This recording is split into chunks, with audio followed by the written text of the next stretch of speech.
Bonsoir, bonsoir. Comment allez-vous? Est-ce que vous êtes préparés mentalement aux fêtes de Noël qui arrivent? Chocolat, foie gras et autres joyeusetés. Ouais, il y en a qui sont surexcités déjà, je le vois dans les réactions. Merci beaucoup d'être là ce soir, ça fait toujours plaisir de vous retrouver pour les Video Game Masters, et d'autant plus pour cette séance que j'ai en tête depuis très longtemps. À vrai dire, je voulais la faire dès la première saison, et puis après les choses se sont accélérées, et donc ça tombe ce soir. Je vais accueillir un artiste qui est aussi un ami, avec qui on va souvent faire des expos peintures à Paris, et dont j'avais découvert le travail à l'époque, justement au travers du jeu vidéo Remember Me. Donc ce soir, il a mis de côté sa cape de super-héros pour venir nous parler de jeux vidéo. Donc je vous prie d'accueillir Alexis Briclot.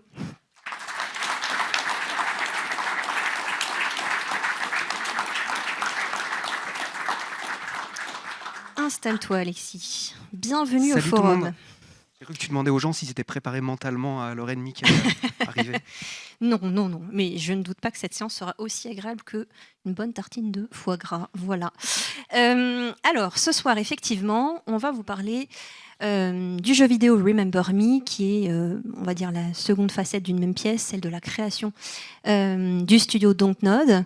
Et en fait, en préparant cette séance, savoir un petit peu l'angle qu'on allait choisir, évidemment qu'on s'est interrogé sur la manière d'entrer dans le sujet. Alexis, toi, ça fait plus de 10 ans, plus?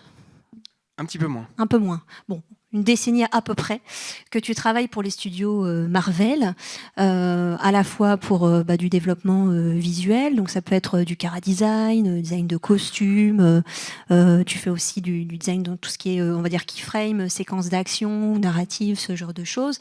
Donc je montre voilà, quelques images pour rappeler ce sur quoi tu travailles actuellement et depuis un petit moment. Ouais, c'est ce qu'on appelle la cellule de VisDev, développement visuel. Oui. Donc c'est la cellule principale en fait qui est localisée normalement à Los Angeles. Moi, je suis un des rares en fait à travailler. Enfin, je suis pas le seul, mais à travailler à l'étranger. Et donc tout notre travail, c'est vraiment le travail de pré-production, de même parfois en production, de conception design du look des personnages, du look du film. Ce qu'on appelle les keyframes, c'est des sortes d'images de pré-visualisation de ce à quoi une séquence du film pourrait ressembler alors que le film est encore en écriture. Je travaille sur les effets spéciaux, parfois sur les chorégraphies. Sur certains films, j'ai reconnu des mouvements. Enfin, c'est toute une autre histoire. Hein. Mais j'imagine que c'est agréable de regarder les films, se dire ah, ça vient de mon petit croquis ou de mon concept. C'est ultra plaisant, par contre c'est assez douloureux aussi parce que c'est hyper compétitif. Donc moi je pense qu'ils m'ont conservé, ils me conservent parce que ils sont satisfaits en fait de la qualité des idées, du volume de production, tout ça. Mais le process fait qu'en fait je signe rarement, c'est pas de mon fait, mais je signe rarement en fait un design jusqu'au bout. Okay. Par exemple, en fait, j'ai travaillé 5 mois sur la combinaison de voyage dans le temps de Adventures Endgame. Au début, toute notre équipe avait commencé à travailler dessus. Et ils en ont sélectionné que 2, donc j'ai eu de la chance avec un autre artiste. Et en fait, je crois que j'avais jamais travaillé aussi longtemps sur une seule problématique de design, qui était ce costume en question. Et je crois que je suis resté 5 mois. Et en fait, il y a encore eu des retouches sur la version qui apparaît dans le film. Okay. Du coup, je sais pas comment dire, c'est extrêmement plaisant. Mais il y a aussi parfois un petit côté douloureux, justement par rapport au volume, l'implication que tu mets dans ton travail et le fait de savoir qu'il n'y a pas tout il y a peu de choses qui vont passer à l'écran. Et là, c'est moi la formule que j'utilise, c'est je mets ma casquette en fait de faiseur. J'ai des très bonnes conditions, je suis très bien rémunéré, c'est cool. C'est un petit peu douloureux, mais juste voilà, on continue et puis faut produire quoi. Ok. Alors. Tout ça, vous imaginez bien, ça crée des problématiques, des questions créatives. Mais je voulais faire quelque chose de différent pour cette séance. Et donc, je t'ai amené sur un terrain à la base, tu ne voulais pas trop, sur lequel tu ne voulais pas trop t'aventurer. C'est-à-dire que plutôt que de te présenter sous toute ton actualité artistique, moi, ce que je voulais, c'était vraiment remonter dans le temps. Elle est géniale, cette photo. Peut-être pas aussi loin. Mais attends, on s'arrête vite fait, il faut juste regarder. C'est ma sœur qui est à côté en fait. Et si vous regardez, il y a son petit carnet là, il y a rien dessus. Et moi, on sait pas trop ce qui s'est passé, donc j'ai l'air super éveillé avec un regard, un œil ouvert, l'autre fermé. Je suis en train de sniffer le feutre, on sait pas trop. Voilà. Et si vous regardez un petit peu l'état du carnet qu'il y a juste devant moi, avec un espèce de gribouillis. Voilà, quand je suis retombé sur cette photo, je me suis dit c'est incroyable. Bah voilà, je trouve que ça te représente bien le côté inspiré et chaotique de l'artiste. Bref, tout ça pour dire que Dontnod a été fondé en 2008 et Remember Me va avec.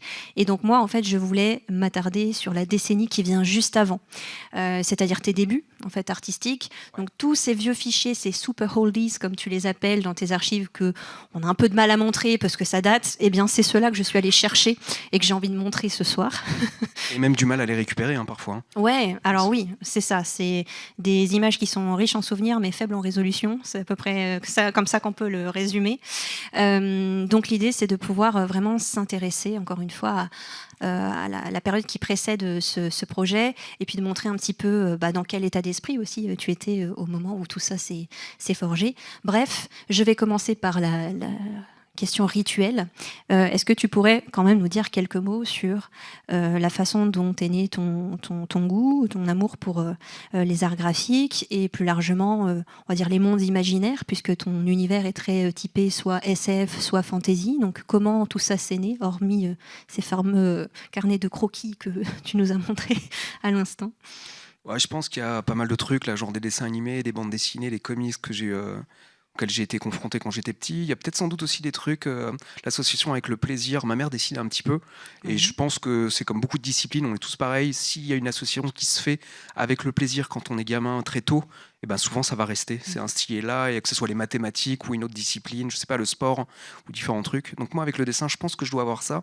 Il y a le côté aussi, voilà, ouais, je me souviens d'un gamin qui était un petit peu plus vieux que moi, dans le village où j'habitais quand j'étais tout petit, et en fait il arrêtait pas de je vais pas dire me saouler, parce que j'adorais de me parler des univers des personnages Marvel.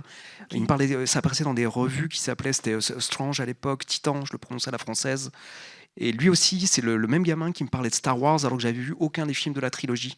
Et en fait, je pense que ça me faisait fantasmer. C'est encore une fois, je l'ai préparé, j'en parle vite fait dans ma présentation ensuite, le pouvoir de la suggestion. C'est-à-dire, j'avais pas accès au matériel original, j'avais pas vu les films, je savais pas ce que c'était Daredevil, Iron Man, Spider-Man, mais je pense que il montrait les jouets aussi, et du coup, ça a créé chez moi une appétence énorme par rapport à ça. Et ensuite, je pense qu'il y a le cinéma fantastique. Je ne sais plus exactement comment je suis tombé dedans, mais j'ai découvert un petit peu les effets spéciaux à l'ancienne. Et donc, j'ai eu toute ma période où je moulais les gens autour de moi, je sculptais des prothèses, je les remoulais en latex. J'essayais de faire des prothèses en fait de costumes. Je faisais des maquettes dans le jardin en perspective forcée, des maquettes de vaisseaux spatiaux. Donc là, j'ai beaucoup de choses avec ça. Et donc, du coup, je pense effectivement que le cinéma fantastique, à l'époque, je m'en suis départi un petit peu depuis, mais j'avais une sorte de fascination par rapport au fait de créer des univers, créer une fenêtre vers un univers autre qui fasse rêver, qui nous emmène ailleurs, qui nous surprenne. Voilà, je crois que c'est un petit peu tous ces facteurs combinés. Alors justement, par quelle formation, toi, artistique, tu es passé? Parce que si je ne me trompe pas, au début où tu étais en formation, à ce moment-là, c'était pas tant le jeu vidéo que tu visais, mais plutôt la bande dessinée, si je dis pas de bêtises. Je sais plus trop, j'ai commencé dans le jeu vidéo, effectivement. La bande dessinée, c'était un petit peu exactement une passion. Ça paraissait un petit peu plus dur, paradoxalement.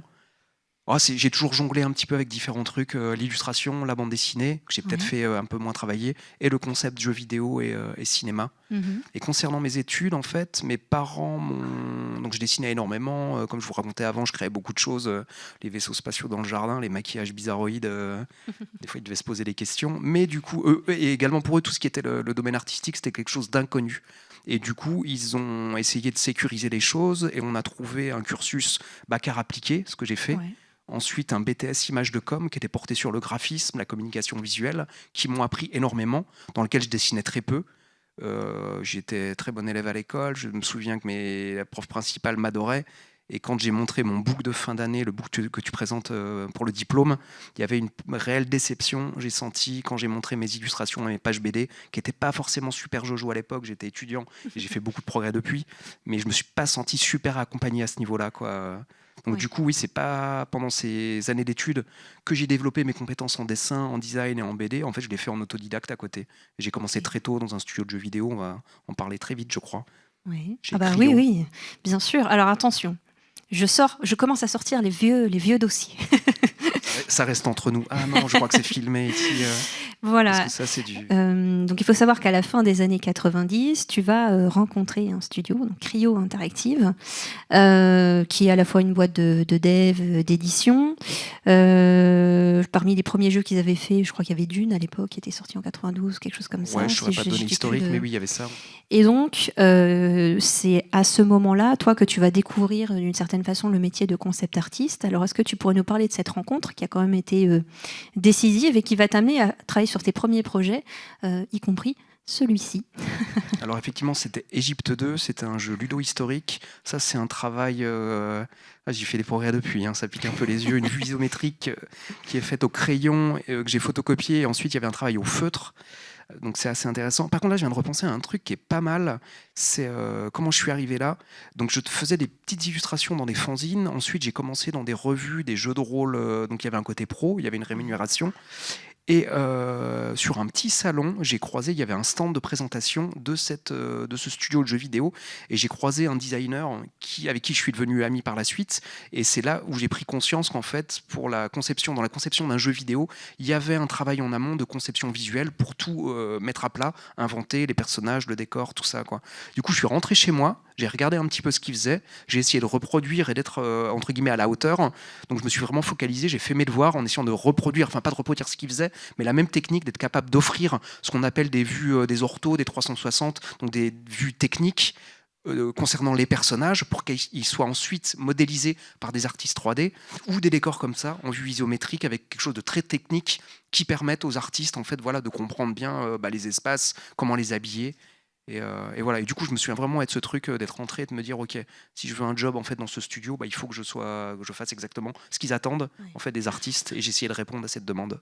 Et alors, ça ressemblait à quoi le quotidien du studio? Parce qu'il faut quand même se replonger. On est à la fin des années 90, on n'a pas encore le schéma de production établi comme on a aujourd'hui. Est-ce que tu pourrais nous parler un petit peu de ce à quoi ça ressemblait à l'époque? Est-ce qu'il y avait beaucoup d'artistes qui travaillaient dans ce studio en termes de process? Comment ça se Alors, dans ce goupillait? premier studio, on était dans une petite pièce, on était 4 artistes entre nous. Donc j'ai appris pas mal des autres, c'était assez cool. Je crois qu'à l'époque j'étais beaucoup plus timide, j'ai beaucoup changé après, où je suis devenu beaucoup plus expansif. Mais ouais, je crois que j'allais pas trop voir les équipes de dev et je comprenais pas toute la pipeline, même pour... Ensuite, je me suis mis à bosser en digital, mais à cette époque-là, effectivement, il y a le côté, on finissait le dessin, il fallait les scanner et le mettre sur le réseau pour le mettre à disposition en fait, des artistes 3D qui allaient les utiliser comme base de travail. Et je crois que juste aller scanner les dessins, c'était une épreuve. Alors, je montre quelques...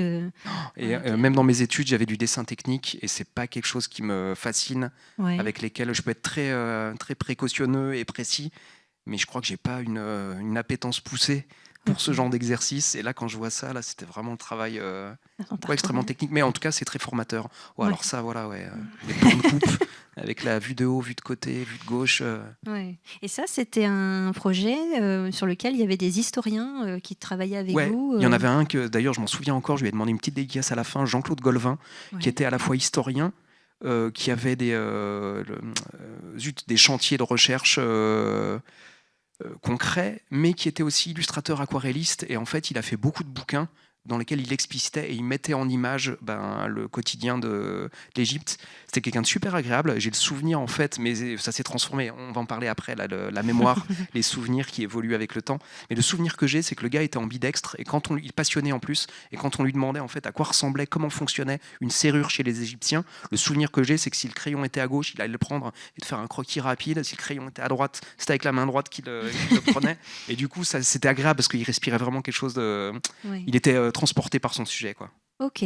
Tu te souviens un petit peu des autres artistes qui étaient avec toi à l'époque chez Cryo? Ah oui, carrément, ouais. Juste si tu as des noms, des petits noms. Il y a John McCambridge, avec qui je suis resté ami très longtemps. Oh non, c'est embarrassant, j'arrive plus à me souvenir des autres. Question suivante, oui, question il y en a suivante, quelques autres. vite. Ça me serait revenu.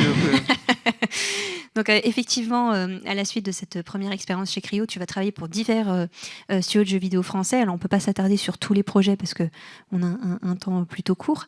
Mais j'avais d'abord envie de m'attarder chez Darkworks, notamment sur le jeu Cold Fear, sur lequel tu as travaillé. Alors est-ce que tu pourrais me parler un petit peu de la façon dont la prise de contact s'est faite avec ce studio? Alors, je peux me tromper, mais il me semble qu'à l'époque, j'avais échangé avec un artiste qui s'appelle Benjamin Carré. Ça doit te parler. Ouais, c'est un ami aussi, oui. Voilà, qui m'avait dit que chez Darkworks, les fondateurs du studio étaient plutôt sensibles à la dimension artistique et donc les artistes étaient bien traités chez eux. Donc voilà, qu'est-ce que ça t'évoque? Je crois que les deux créateurs, il y en avait un qui a fait des études avec Mathieu Laufray. Il était un petit peu dans toute la mouvance et il les a fait travailler justement dans le studio. Pour certains, ça va peut-être parler. Mathieu Laufray, grand artiste BD, Claire Wendling, super artiste. Et effectivement, eux, ils kiffaient justement tout ce qui était la partie visuelle. Après, on n'était pas non plus forcément traités comme des rois, mais c'est-à-dire que dans le process, la dimension visuelle, elle était importante pour eux. Okay. Et c'est pour ça que je crois que dans toute l'existence du studio, la patte graphique était toujours, des jeux que le studio a produits, la patte graphique était toujours assez poussée. Ouais. J'ai aucun souvenir de comment je suis rentré dans le studio. Est-ce que j'ai passé un entretien? Est-ce que j'ai envoyé mon portfolio?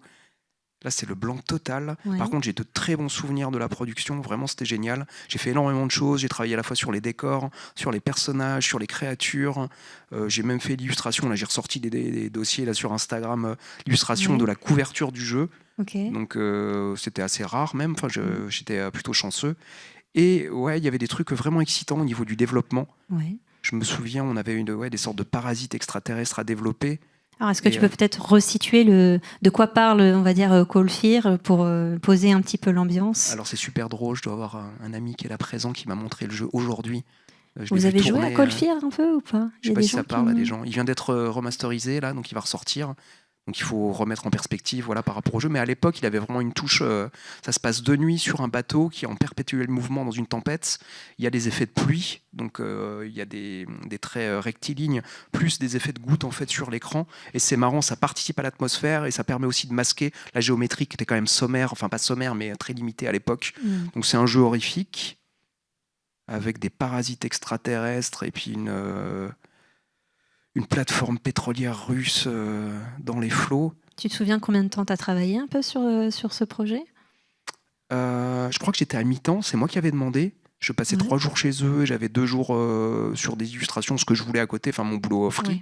J'adorais y aller. Et c'est marrant parce que justement, je pense que quand j'y étais, j'étais vraiment à fond. Ouais. Et je me souviens de super discussions, que ce soit avec Benjamin ou d'autres artistes, justement sur la création, le développement des extraterrestres.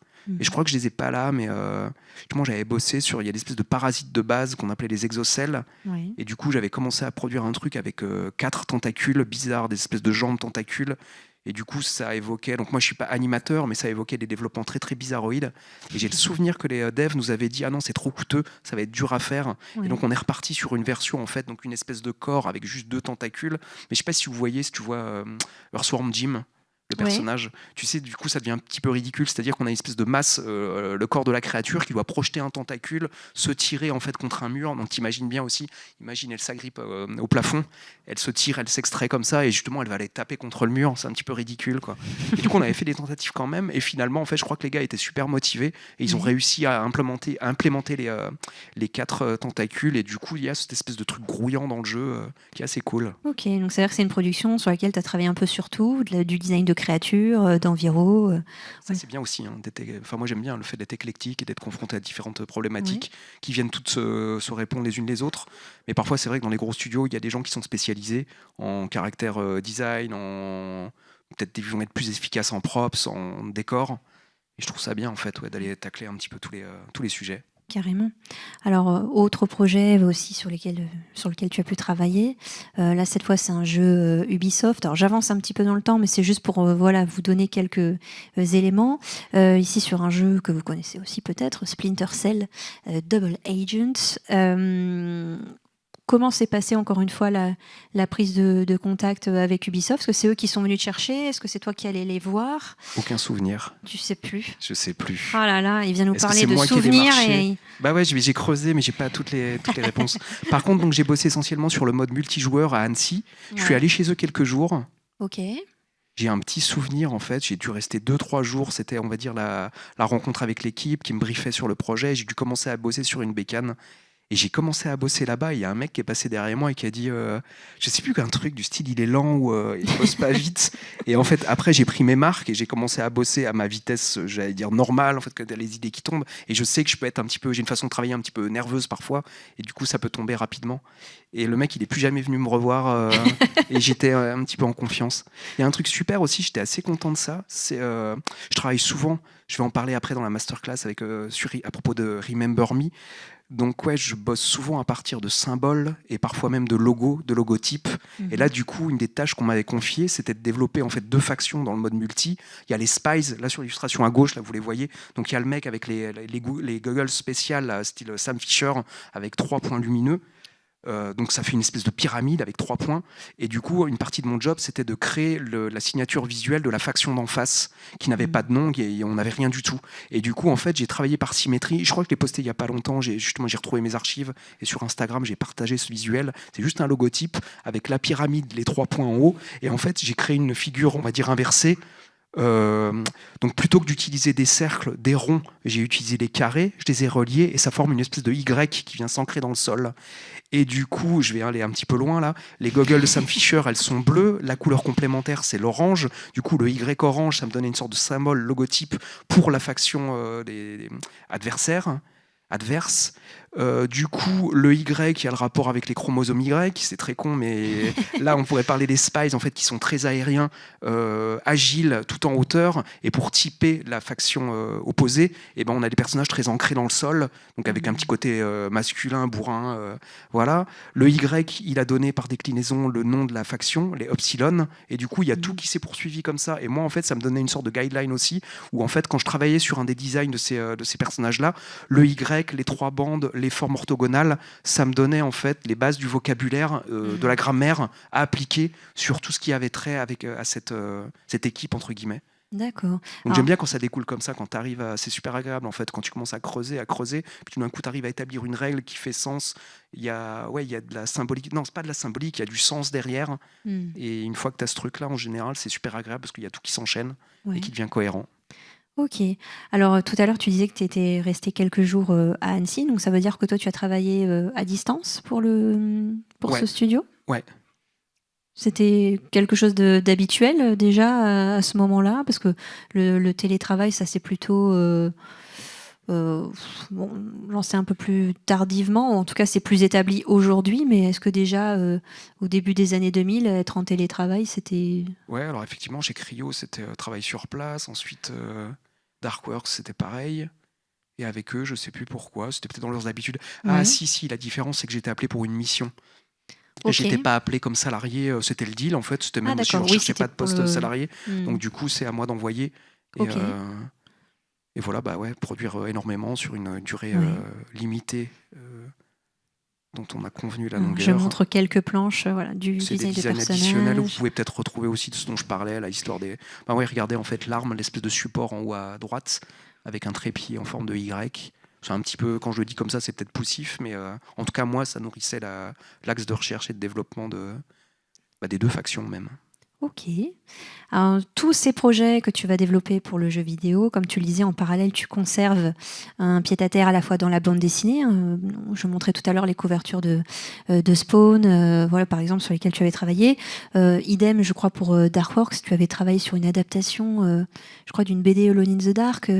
C'est marrant, c'est lié. Donc, c'est pas lié au studio Darkworks, ça n'a rien à voir. Mais effectivement, j'ai travaillé sur une adaptation du projet de jeu Alone in the Dark que Darkworks avait fourni, mais chez un autre éditeur. Et disons que c'est relié, mais il n'y a pas d'incidence de lien direct entre l'éditeur en question et Darkworks. Je crois que c'était bien avant en plus de travailler dans le studio. Ouais. Tu as des souvenirs un peu de ce travail-là, justement? Bande dessinée ? Ouais. C'est pas mon meilleur travail. Même à l'époque, en fait, je pense que j'aurais été capable de produire des planches avec un dessin un petit peu meilleur.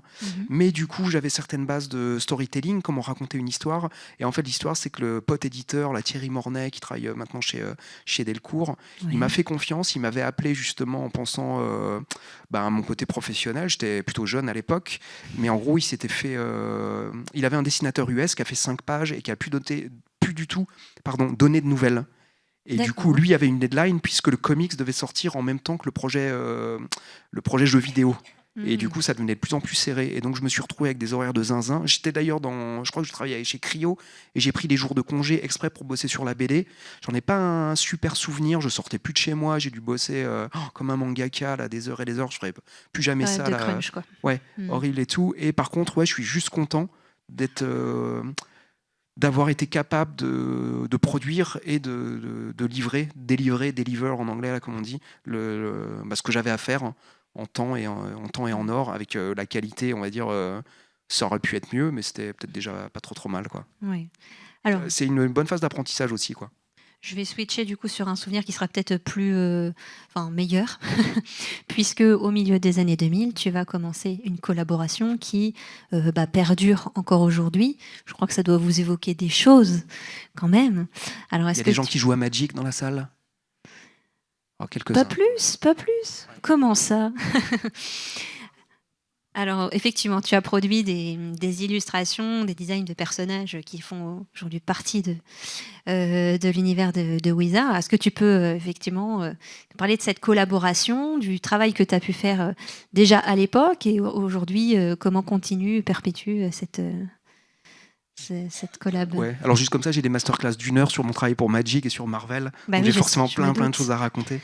Ouais, c'est un de mes clients préférés en fait, super marrant. J'ai commencé à travailler pour eux il y a très très longtemps. J'ai été amené à faire des cartes et à créer même des personnages, ceux qui sont à l'écran là, les Planeswalkers.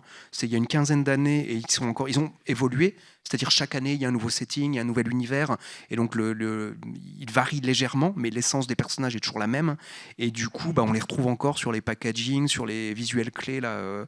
Au jour d'aujourd'hui, donc c'est assez cool. J'ai fait plein de trucs, donc du développement d'univers, où je suis allé plusieurs fois dans leur bureau là, à Renton, aux États-Unis. Là, en général, c'est des sessions de 3 semaines hyper intenses, où ils enferment des artistes dans une pièce, ils mettent une liste au tableau sur un mur, et ils nous balancent des cacahuètes comme ça, et on doit remplir, en fait, produire tous les visuels. Donc là, c'est pas des cartes d'illustration pour les cartes définitives, c'est vraiment du world building, créer le style guide, le guide visuel qui va être envoyé à tous les illustrateurs en face, mais c'est assez passionnant, oui, parce que voilà, c'est créer un univers à chaque fois.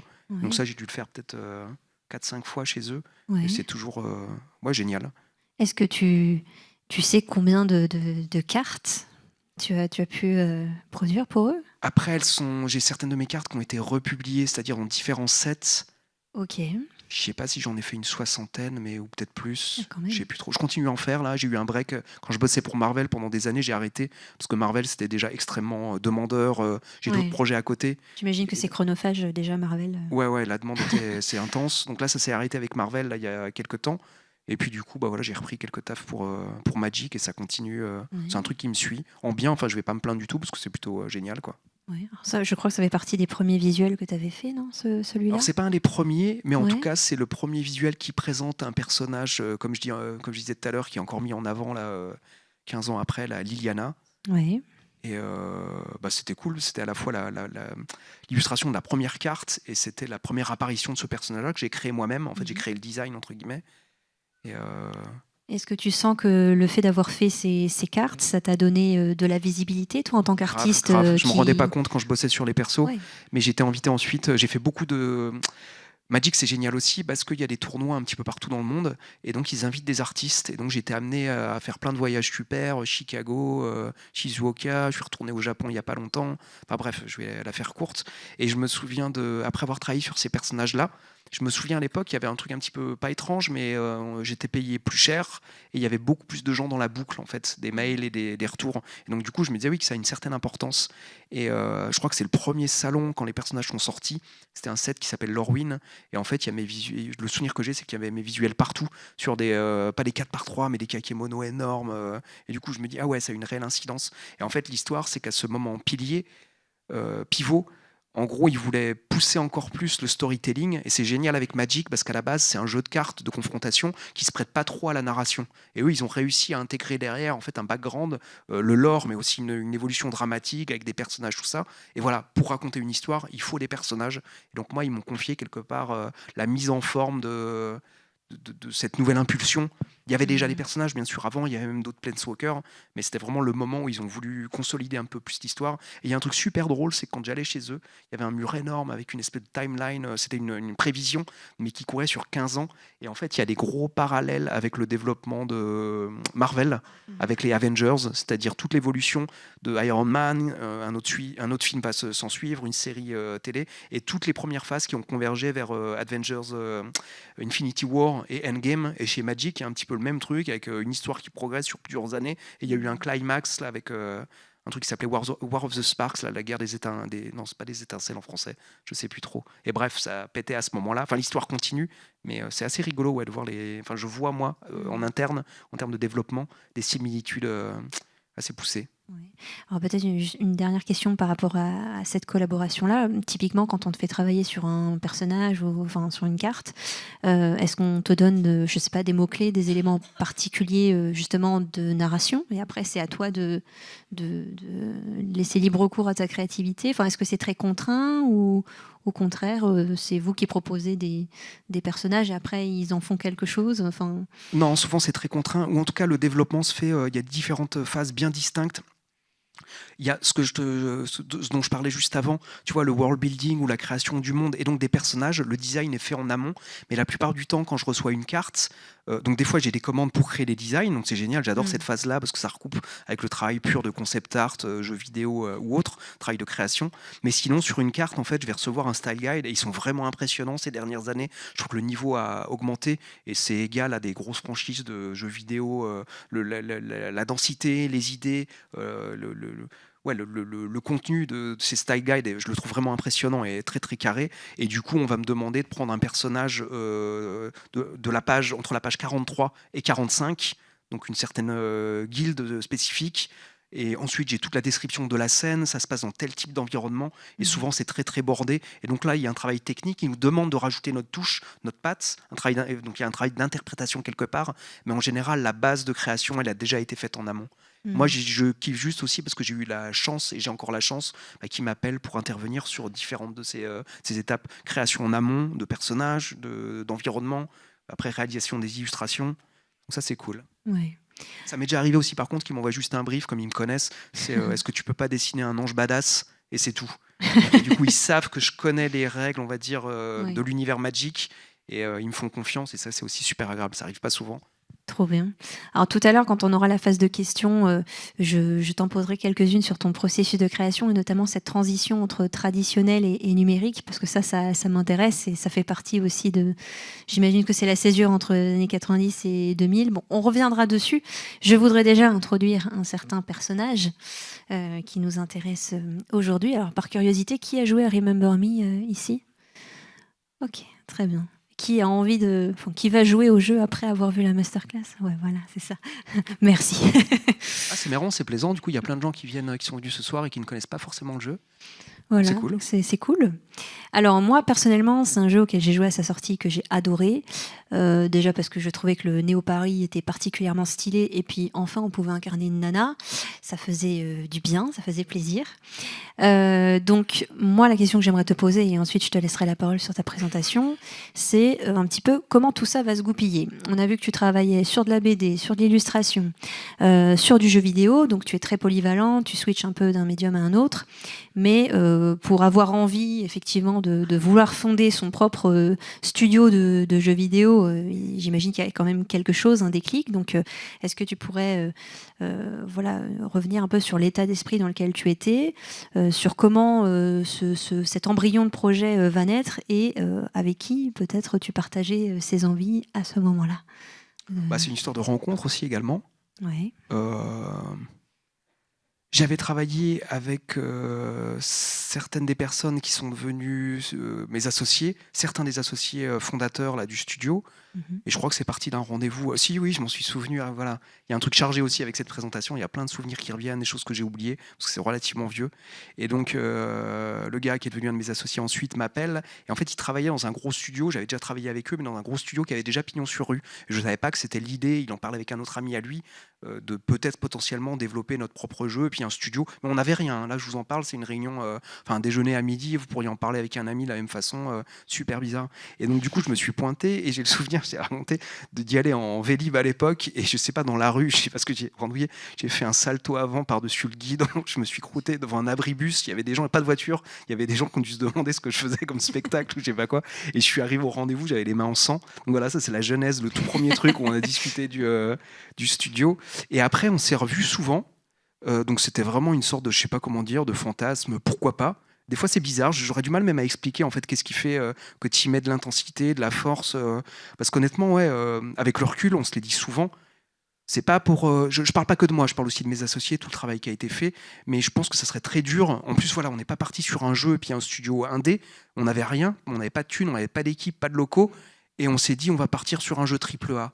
Bravo les gars. Et en fait, ma présentation après, elle va être concentrée, focalisée sur la partie direction artistique et tout ce qu'on a développé au niveau visuel. Donc là, je ne sais pas à quel degré je vais pouvoir parler de la création du studio, mais oui, on a rencontré quand même plusieurs phases où on s'est dit, mais on va rentrer chez nous, puis on arrête les conneries. Je me souviens d'une présentation avec Sony, où on était super motivés, on y va. Et donc, si pour la faire courte quand même, dans la présentation, il y avait des visuels que j'avais fait moi. Et la présentation de gameplay, on n'avait pas de moteur, on n'avait pas d'équipe. Et donc, du coup, j'avais ramené des G.I. Joe et on a fait des vidéos avec mon autre associé ami Jean-Max Maurice. Vidéos bruitées à la bouche quand même, avec des petits personnages de G.I. Joe. Ça revient souvent dans les conneries que je fais, ce genre de choses. Et donc, les gars étaient ravis, ils ont bien rigolé. Et à la fin de la réunion, on était super motivés. Et eux, ils nous ont demandé, c'est super, mais c'est quoi votre jeu ? Et là, j'ai le souvenir d'une espèce de douche froide, tu sais, confrontation à la réalité. C'est génial, on est survolté, on a plein d'idées, on présente plein de choses, mais il nous reste un sacré parcours à accomplir encore pour arriver jusqu'au bout et avoir quelque chose de concret. Je crois que cette fois-là, on n'est pas sorti du rendez-vous, on s'est posé des questions, on s'est dit, ouais, bah, peut-être que chacun va retourner à ses activités. Et en fait, on a eu du coup une sorte de dynamique, de force qui fait qu'on a continué. Et après, c'est plein de rencontres. Moi, je sais aussi, c'est paradoxal parce que je suis artiste, mais je suis juste content aussi d'avoir ramené plein de personnes clés, des gens avec qui j'avais travaillé en fait dans l'équipe quand on a créé le studio, parce que oui, en plus du jeu, donc on est parti de rien, il y avait toutes les mécaniques de jeu à inventer, quelque part à mettre à plat, on n'avait pas d'équipe, et du coup ça aussi c'est vraiment quelque chose. Moi c'est une facette que j'ai appris. Jean-Max pareil, il avait calculé, je crois qu'une des premières années du studio, on a passé un tiers de notre temps en entretien d'embauche. Mais moi, j'avais pas signé pour faire des RH, quoi. C'était pas mon rêve dans la vie. Moi, ce que je voulais, c'était créer un univers, c'était dessiner tout ça. Et ça m'est arrivé aussi de nombreuses de fois où il y avait quand même des phases très, très bons souvenirs, d'autres beaucoup plus douloureux. Et ouais, parce que c'est presque 10 ans de ma vie, ça, une décennie.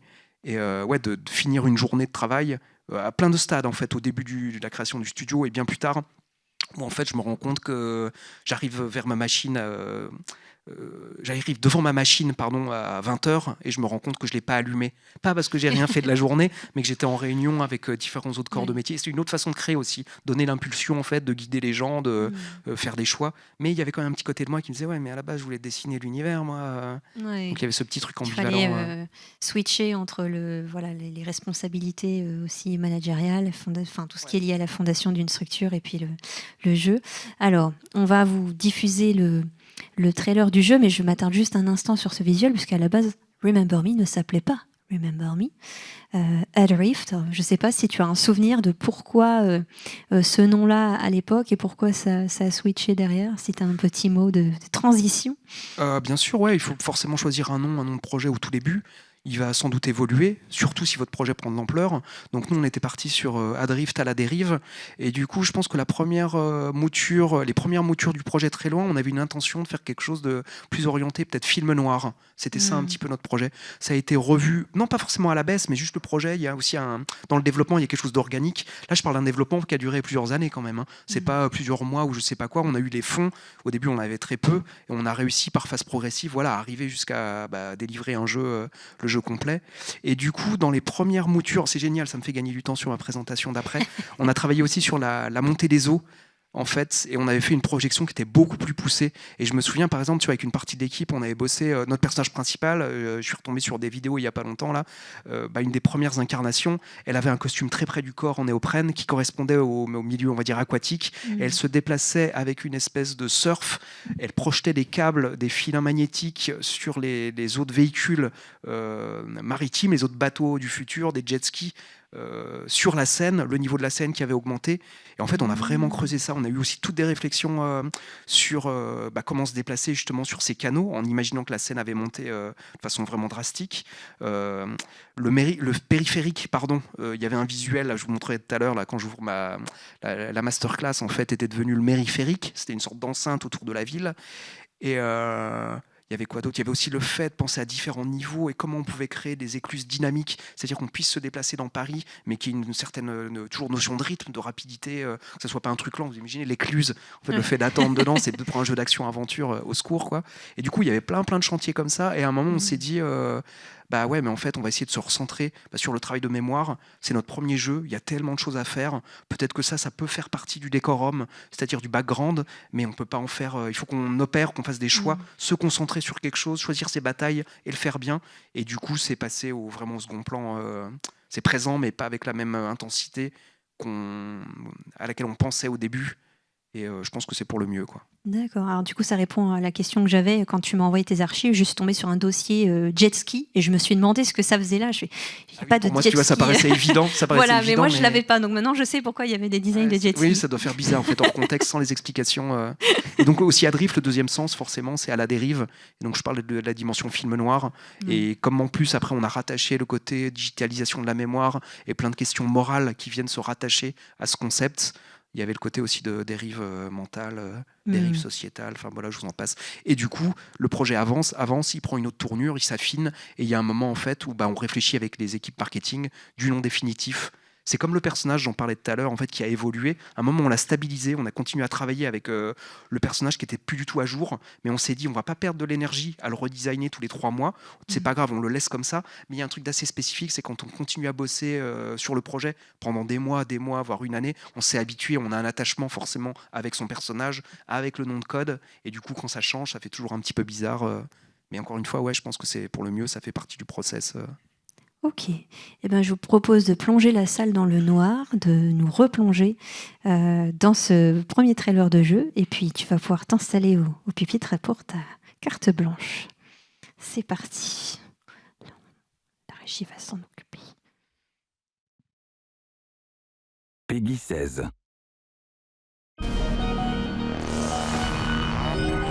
Memorize. Partagez en toute confiance votre mémoire. Vous êtes entre les meilleures mains. Libérez-vous de la peur. Grâce à mon Sensen, j'ai tout ressenti. Scandale à la Bastille. L'administration vient d'avouer la fuite de la criminelle connue sous le nom de Niline. Niline, tu m'entends? Est-ce que ça va? Qui êtes-vous? Je m'appelle Edge.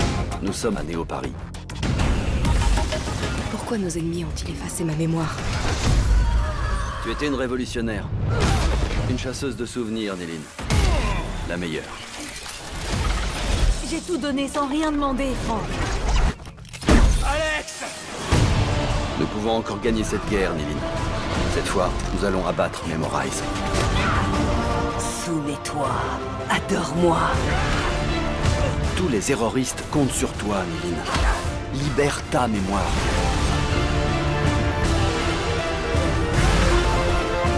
Je vois désormais la vraie nature de cette dictature consensuelle.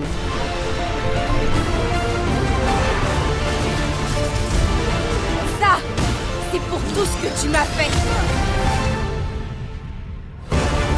Rien ne m'empêchera d'accomplir ma mission.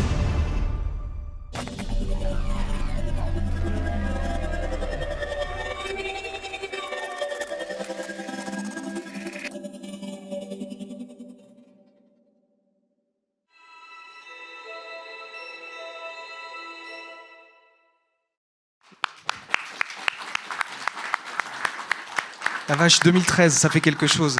Non, si en fait, c'est marrant, pendant la préparation de cette masterclass, je t'ai envoyé les fichiers, mais je les ai pas regardés. Et du coup, ce teaser-là, je l'ai pas revu depuis quelques années. Et là, j'avoue, en termes d'émotion, ça me fait quelque chose. Il y a d'autres potes là où il y a des gens qui ont travaillé sur le jeu, je crois très peu dans la salle. Je sais pas si ça a fait le même truc, mais et donc c'est assez drôle en fait le fait voilà Remember Me, un jeu qui traite de la, il y a un des sujets en fait, la thématique principale, il y a un rapport à la mémoire digitalisée. Et en rebossant là-dessus, effectivement, il y a plein de souvenirs qui remontent.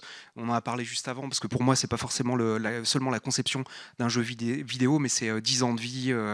Voilà, toute la boîte, tout ce qui a été, tout ce qu'on a fait.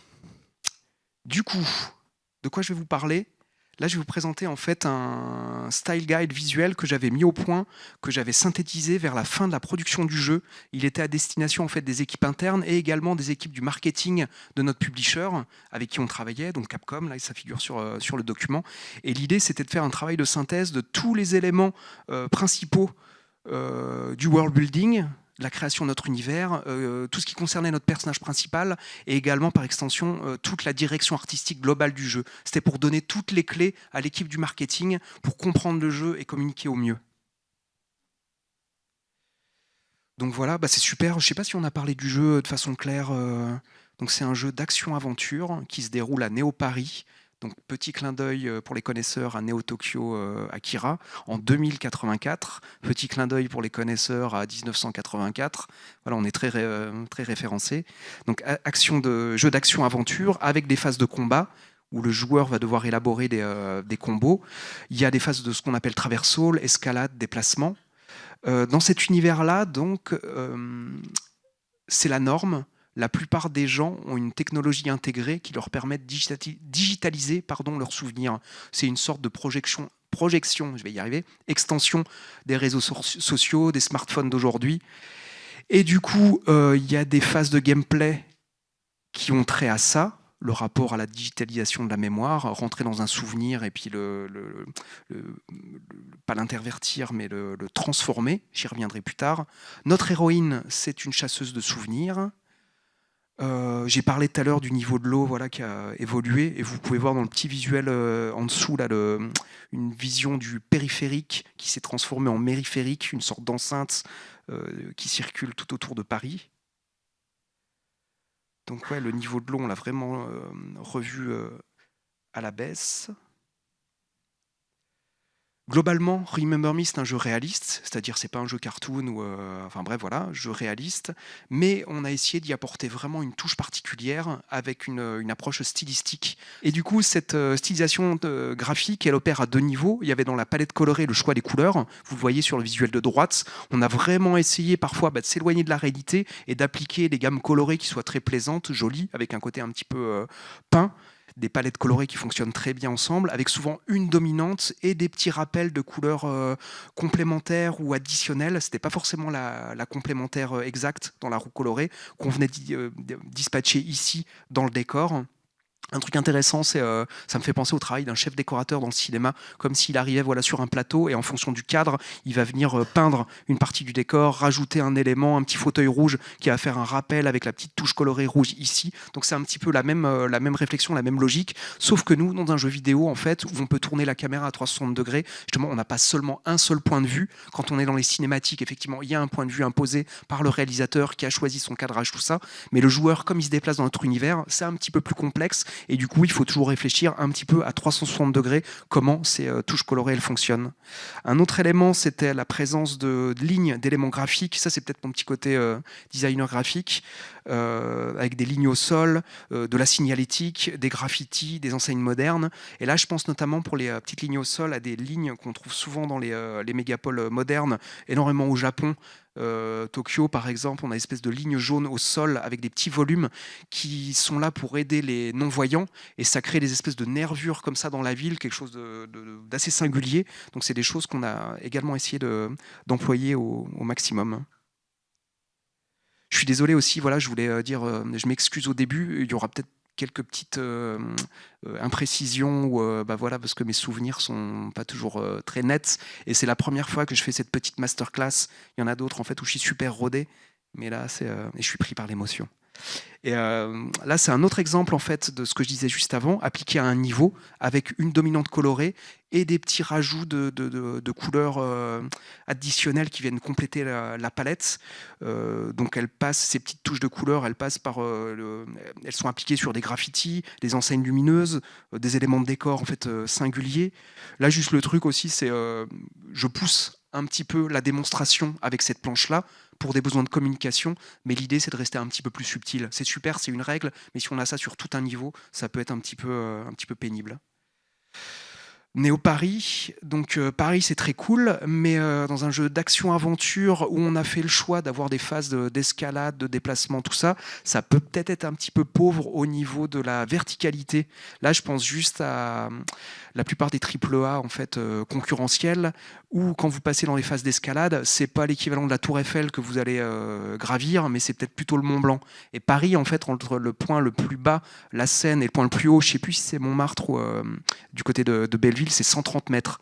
Du coup, en fait, là, c'est un mélange de world building et d'embrasser notre concept d'anticipation et trouver des réponses, des solutions pour créer justement un petit peu plus de variation en termes d'altitude. Du coup, on arrivait avec dans le background des différents conflits, des explosions souterraines qui ont créé des espèces de poches qui se sont transformées en favelas, des poches en fait qui sont encerclées par des grandes enceintes. Ça nous donne une typologie spécifique d'environnement pour le jeu. Il y a ce qu'on appelle le Mid-Paris, donc c'est ce qui est le plus proche de Paris, les rues de Paris aujourd'hui. C'est un petit peu la clé d'entrée pour le spectateur, ça va être quelque chose de reconnaissable. Là, il reconnaît Paris et donc on peut l'emmener plus loin dans nos délires. C'est une règle aussi qu'on a appliquée sur beaucoup de choses. Et puis, il y a des environnements high-tech, c'est un petit peu un archétype qu'on retrouve dans beaucoup de concepts de science-fiction, cyberpunk, des structures titanesques qui s'élèvent à des hauteurs incroyables. Pour le développement de notre univers d'anticipation, on a réussi à établir une sorte de recette, de règles, enfin j'exagère, je caricature un petit peu, mais avec 3 grands axes en fait de développement. Le fait de se baser sur la réalité, c'est-à-dire Paris aujourd'hui, de construire autour de ça, au-dessus de ça, c'est-à-dire de réexploiter des éléments reconnaissables. Je vous le disais juste avant, c'est la porte d'entrée qui permet au spectateur d'être en terrain inconnu, confortable, et ensuite on va pousser plus loin. Donc l'autre facette, c'était le fait de s'intéresser à beaucoup de choses en termes de prototypage, des choses qui sont à la pointe aujourd'hui, dans la mode, les véhicules, la domotique. On n'est pas des scientifiques non plus, mais c'était aller creuser un petit peu toutes ces pistes, c'est toujours passionnant. À propos des véhicules également, je ne sais pas si je l'ai dit, l'architecture forcément, voir un petit peu ce qui se fait. Et le troisième facteur, en fait, c'était la licence artistique, parce que c'est un jeu avant tout. Il y a une dimension combat. Donc dans le jeu, on se retrouve à affronter des gros robots de l'espace, enfin ils sont pas de l'espace, et des mutants. Donc là voilà, on lâche un petit peu les chiens et on se fait plaisir justement, tout en gardant en tête que la finalité, c'est l'expérience globale, c'est le plaisir de jeu, c'est surprendre le spectateur, le joueur, l'emmener ailleurs. Donc il y avait ces 3 paramètres assez intéressants. On a des fois pris aussi des distances avec la réalité. Je me souviens en fait de la première modélisation de la place Saint-Michel, et en fait pour traverser la place Saint-Michel c'était extrêmement long, et du coup le fait de devoir habiller cette place-là avec plein d'interactions avec des PNJ, ça a un certain coût, c'est un petit peu délicat, et du coup on s'est retrouvé à essayer de conserver l'essentiel, la fontaine, et puis à discrètement en fait transformer les proportions. Il y a d'autres choses à propos du setting de Paris, Néo Paris. Il y a le fait que notre studio était parisien, toute l'équipe était sur Paris. Là, je pense à un truc en fait, qu'on retrouve chez beaucoup de romanciers, par exemple, ou de scénaristes, qui souvent, en fait, un des matériaux qu'on connaît le mieux, c'est soi-même, sa propre expérience. Et là, par extension, en fait, je vous dirais que Paris, en fait, c'était à portée de main. Et que pour certains, on a vécu dans la ville depuis un certain temps, et donc on la connaît, il y a une certaine connaissance. On est en terre inconnue, c'est un petit peu plus facile. Il y a aussi des facilités pour aller chercher des informations. Je me souviens d'une petite sortie qu'on avait fait avec les artistes, là, justement du côté de quartier Saint-Michel, à observer les choses, prendre des photographies, se rendre compte, même si on connaît d'un petit peu à quoi ça ressemble. Je ne sais pas si vous connaissez ce paramètre, vous êtes déjà rendu compte de, par exemple, là où vous habitez, et vous recevez des invités, et vous allez avoir un regard autre sur votre environnement, et en fait, vous vous rendez compte que vous passez depuis tous les jours devant un bâtiment, mais vous ne l'avez jamais regardé, et en fait, fait, vous regardez juste qu'il y a une espèce d'architecture assez étonnante. C'est juste le fait d'avoir un autre regard sur les choses habituelles. C'est assez intéressant. Ça m'est arrivé souvent pendant le développement du jeu. Parfois même, j'en avais marre de regarder Paris. Je me disais, c'est presque une obsession. Et donc, c'est intéressant. Il y a un rapport aussi, justement, je me souviens d'un truc, on s'était rendu compte, c'est le rapport avec la saleté, qui fait partie aussi de Paris, et l'usure, en fait. Le fait que ce soit une ville historique, il y a tout un passif, c'est une des villes touristiques les plus visitées au monde. Donc il y a quelque chose d'intéressant là-dessus, mais pour la restituer correctement, effectivement, il y a ce paramètre d'usure. Et là, ça me fait penser à un autre truc en fait qu'on appelle le syndrome de Paris, qui a été revu à la baisse avec la mondialisation, mais qui concerne en fait des touristes asiatiques, souvent japonais, qui fantasmaient sur la ville des Lumières, la ville de l'amour, tout ça, et qui en arrivant sur place en fait déchantaient gravement et voire faisaient des dépressions. On raconte qu'il y avait des cellules psychologiques de soutien qui se développaient justement dans certains hôpitaux parisiens. Et par rapport à ça, ce décalage entre le fantasme et la réalité. Et là, ça me fait juste penser qu'on était un studio parisien qui travaillait avec un éditeur japonais. Ça, c'est le grand méchant. Je caricature un petit peu. C'est le consortium en fait qui contrôle et qui développe la technologie du Sensen, qui s'appelle Memorize. Je crois que dans le teaser, là, le jeu. Donc, quand j'ai fait ça, tout n'était pas encore définitif et le nom a évolué. Donc, c'est un jeu de mots entre Memorize, se souvenir, et Eyes, les yeux, le regard. Du coup, il y a un rapport avec la surveillance, le contrôle, quelque chose de panoptique. Moi, j'ai travaillé sur un petit logo. Ça revient super souvent les histoires de logo. Donc, sur un œil un œil de cyclope qui vous scrute comme ça. Au centre de celui-ci, la pupille, elle est formée d'un rond noir dans lequel on a un petit carré orange. Je reviendrai sur la symbolique du carré orange parce que vous allez voir aussi ça, il y en a un petit peu partout. Autour duquel on trouve une flèche circulaire qui simule l'iris. Et il y a le côté, la circulation, justement, elle rappelle aussi le côté download. Ça, pareil, je l'ai réinjecté également aussi dans le logo, le symbole du jeu lui-même, Remember Me. Et le côté, si vous téléchargez une application sur votre téléphone, la plupart du temps, l'application, quand elle va apparaître, il y aura un mouvement radial, un mouvement circulaire quand le loading se fait. Idem, en fait, quand il y a un chargement d'un niveau dans un jeu, c'est souvent en fait, la même circulation. Et là, du coup, cette petite flèche, elle entoure notre petit carré orange et elle l'emprisonne aussi un petit peu quelque part. Voilà, c'était une petite réflexion sur ce Memorize. Ça, c'est une planche de synthèse. Encore une fois, c'est un petit peu pour la démonstration, parce que le jeu est plus complexe, où j'ai enchaîné en fait différents niveaux du jeu. Et l'idée, c'était de montrer en fait le travail qu'on a fait en termes de stylisation, c'est-à-dire plus on avance dans le jeu, plus on s'approche d'une stylisation poussée avec des décors high-tech, dans lesquels il y a un design, on va dire, c'est pas une abstraction, mais une présence de formes géométriques plus poussées, jusqu'à justement le climax, je vais essayer de pas trop spoiler, où là on est dans un univers virtuel qui est encore plus graphique. Et du coup, là, je pense juste à l'utilité d'élaborer ou de mettre à plat des planches comme ça. Ça peut concerner un niveau. Moi, je le fais aussi quand je travaille sur mes bandes dessinées. Là, sur le jeu global, donc c'est à la fois des petites séquences ou le jeu global. Ça se fait dans tous les grands studios d'animation quand ils travaillent sur un film. Et c'est le fait d'avoir un regard en fait global sur la gestion des couleurs, la gestion du contraste, des lumières. Si vous avez une petite séquence intimiste, ça va être cool d'intégrer une petite, une petite couleur, une petite palette pastel. Et à contrario, si vous avez une scène de confrontation, qu'elle soit verbale ou conflictuelle physique, ça peut être cool d'utiliser des complémentaires un petit peu plus fortes, beaucoup plus de noir, des contrastes plus marqués. Ça, c'est un super outil pour garder une vue globale sur le jeu. Encore un autre petit logo qui concerne le Sensen. Donc, juste pour rappel, le Sensen, c'est un petit jeu de mots sur les sens. C'est le nom de la technologie qui permet d'encoder les souvenirs. Donc là, une petite boîte avec un carré orange. La première présentation de notre personnage principal, Nilin. Nilin, donc un palindrome qui fait écho au nom du studio Dontnod, qui est un palindrome également. Donc là, j'ai essayé juste de résumer l'essentiel en fait du personnage. Première présentation. Je mets en avant également sa palette, le noir, blanc et les petites touches d'orange. Petites touches en fait justement qui viennent avec parcimonie sur le design du perso. Tout ça a du sens, vous allez le découvrir juste après. Là, il y a juste un truc super intéressant, c'est Michel Cor, l'autre co-directeur artistique du projet, et le concept artiste Fred Ogis qui était venu avec cette idée. Encore une fois, il y a eu plusieurs itérations, je ne les ai pas comptées, mais le personnage principal, il est passé par différentes itérations bien avant. Et là, donc, en fait, on a appliqué la recette dont je vous parlais tout à l'heure. Il y a des éléments de mode moderne, il y a des éléments de SF, on va dire licence artistique, que ce soit cette espèce de gant noir qui nous permet de faire des choses au niveau gameplay, ou même en baston, là, assez particulière. Et il y a la présence d'un djinn Et le jean, en fait, c'est un textile séculaire. Donc, à la base, en fait, c'est le denim, donc qui vient de la ville de Nîmes.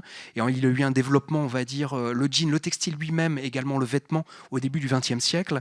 Et donc, il y a un truc super intéressant, c'est que moi, un siècle après, je porte un jean. Et je suis sûr que si on fait un petit test à main levée, qui porte un jean ce soir ? Voilà, et ben voilà, il y en a plein. Et donc en 2084, il y a des chances aussi que le jean continue à exister. Encore une fois, ça permet une clé d'entrée, un rapprochement avec le personnage. Ça souligne aussi des petits choix qu'on a opérés. J'avais oublié, mais ça fait partie du projet, le choix d'avoir un personnage principal femme. C'était pas évident. Je crois qu'à l'époque, on avait fait des interviews en disant que ça coulait de source et tout. Je suis pas d'accord. Je me souviens qu'on a mené des petites batailles à ce sujet-là. D'en faire une métisse aussi, c'était pareil. On n'a pas révolutionné le monde, mais on avait un petit truc à passer, un petit truc intéressant. On voulait jouer avec quelque chose de différent.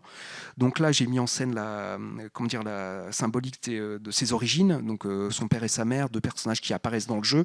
Ça vient expliciter l'utilisation, le développement de la gamme colorée, la noir-blanc, avec les petites touches d'orange. Là-dessus, je vous rajoute un petit yin et yang, forcément, que j'ai appliqué également sur le développement. Et c'est pas moi qui ai signé le design de Nilin, mais juste des petits éléments comme ça, des retours. Le fait qu'elle ait un gant noir et un gant blanc qui viennent pas se confronter, mais ni se consolider. Je l'ai presque, je vais y arriver. Se complémenter, voilà, c'est mieux. Et derrière, en filigrane, j'ai aussi rajouté la tour Memorize, en fait, donc la Sainte Trinité, avec 3 piliers principaux. Donc encore une fois, il y a cette symbolique ici. Et il y a une espèce de grosse structure qui ressemble à un cube orange énorme que j'ai essayé subtilement, entre guillemets, de placer derrière la tête de notre héroïne. Une planche complémentaire à propos du personnage. Là, je rajouterais juste que c'est un petit peu un archétype, mais elle a une petite cicatrice sur la bouche, ce qui fait ça montre un petit peu qu'elle a du vécu. Elle sait très bien se bastonner, donc elle n'est pas née d'hier, elle a une certaine expérience, elle a vécu des choses dans la vie.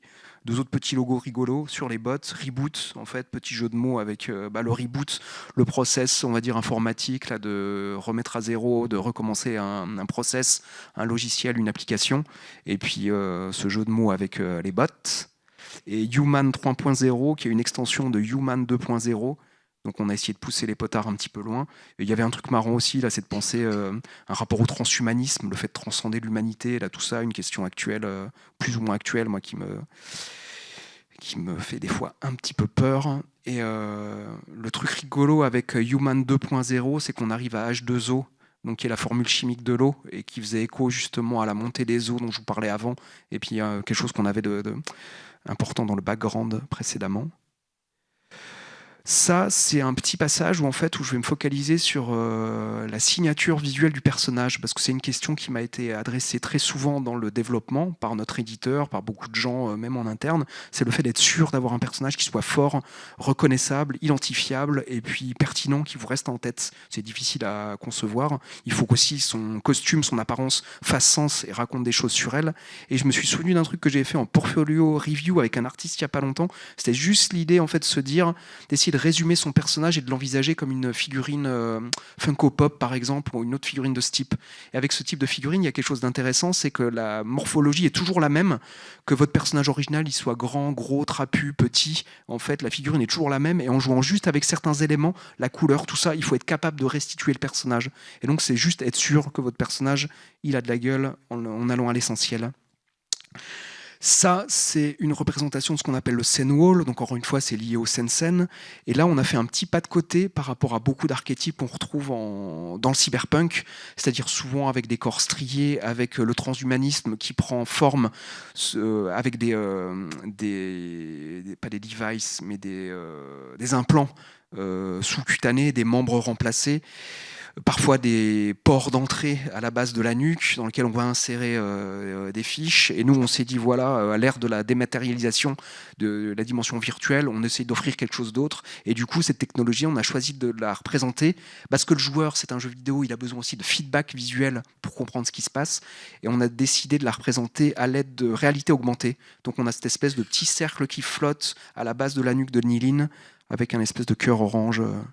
À partir de cette technologie-là, on a créé des extensions qui correspondent à différentes phases de jeu, phases de combat, différents pouvoirs et capacités que le personnage va pouvoir adopté durant le jeu.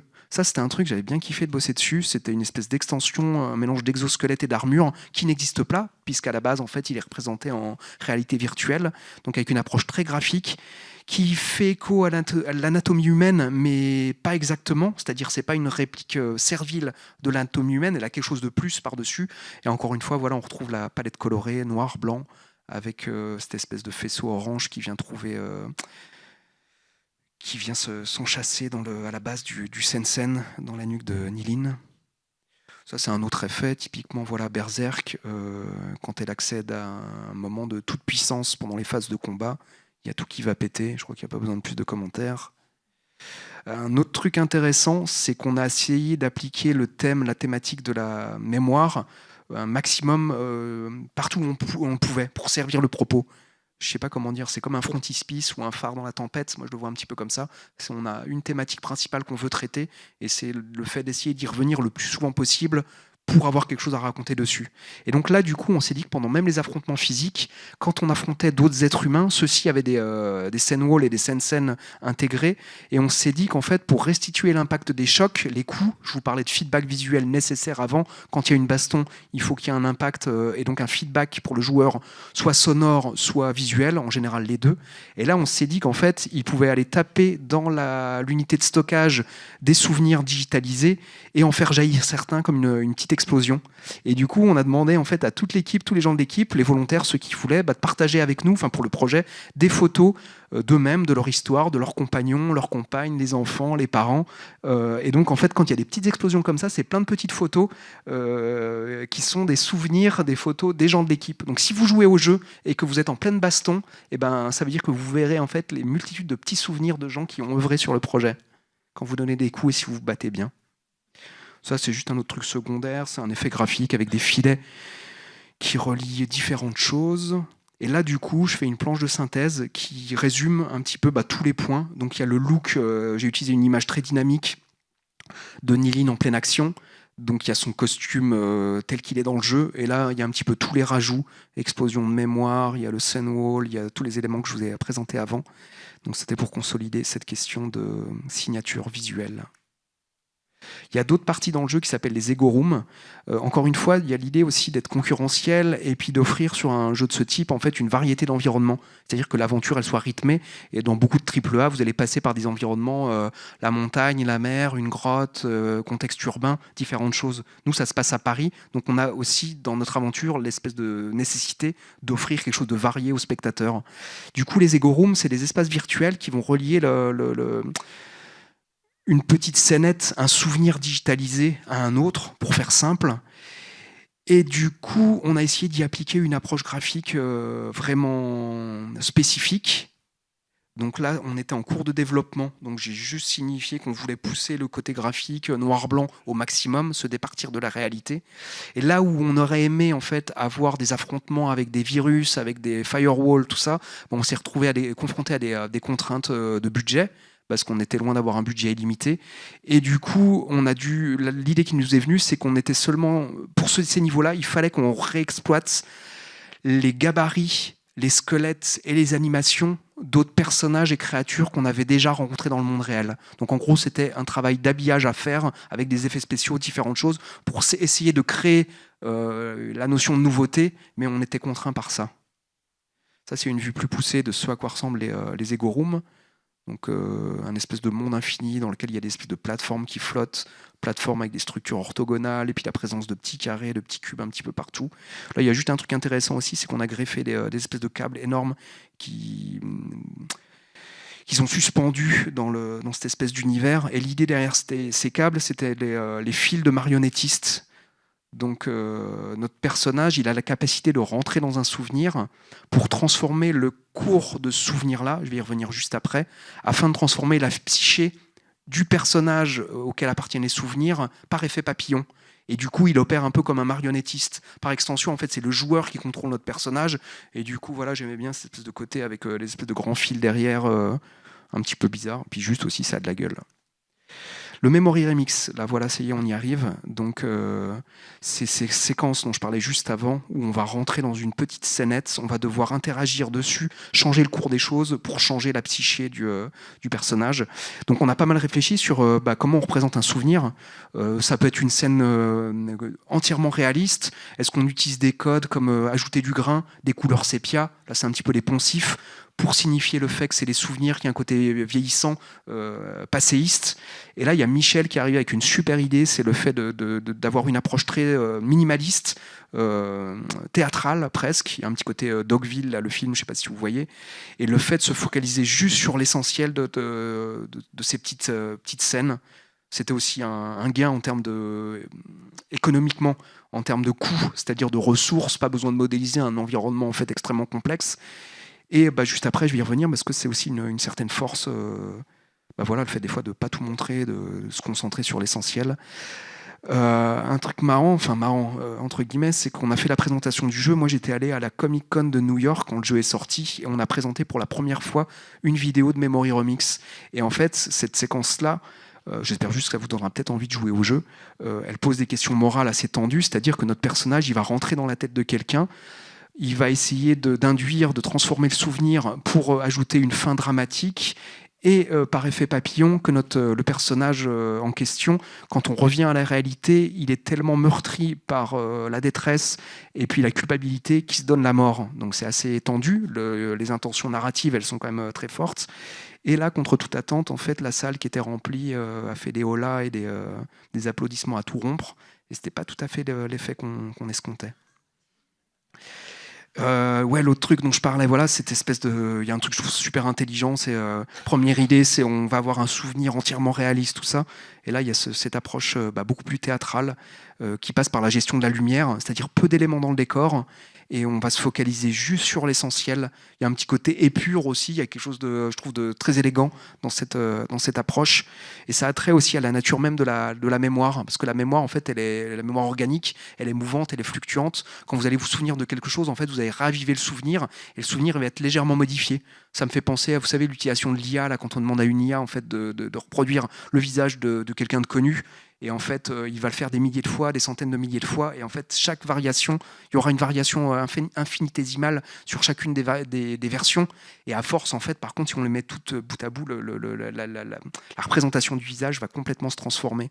Et là, l'image que j'ai en tête, c'est peut-être après cette conférence, vous essaierez de vous souvenir de cette séquence-ci et vous vous souviendrez du speaker, la silhouette de façon générale, comment il était habillé globalement, mais vous ne vous souviendrez peut-être pas quel type de chaussures il portait ou s'il avait des gants. Vous allez avoir ou même le décor autour de moi, en fait. Est-ce qu'il y avait des rideaux, combien de chaises il y avait autour de la table. Vous aurez une vision globale de l'ensemble, mais pas en fait extrêmement précise, même si vous aurez ce feeling de précision.